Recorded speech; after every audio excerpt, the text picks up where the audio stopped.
Emotions high in a Dedham courtroom today. The wife of Sergeant Michael Chesna screaming at the man accused of killing her husband.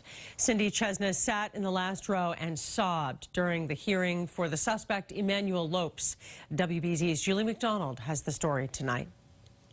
It's been just a little more than 2 months since a husband and dad, a veteran and dedicated police officer, was violently taken from his family and this community. Those raw emotions erupted in court today, especially after some painful details were released.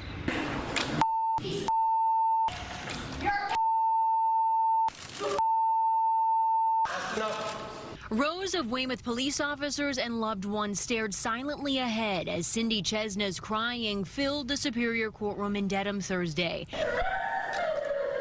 That emotional outburst happened as Emmanuel Lopes was led out of his arraignment.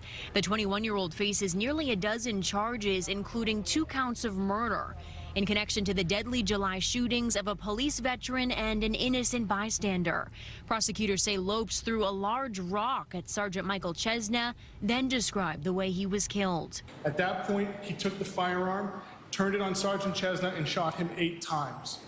5 times were aimed at his head, 3 times at his torso. Lopes stared down at the table in front of him as the court then listened to how Vera Adams died. The 77-year-old is believed to have witnessed the deadly assault from inside her home. Lopes' defense attorney says they're now evaluating his competency. Just shortly before July 15th, his mother sought to involuntarily hospitalize him because of his erratic behavior. South Shore Medical Center determined not to hospitalize him. Sergeant Chesna's widow quietly left court with her family, as always, wearing her husband's wedding ring and military tags around her neck.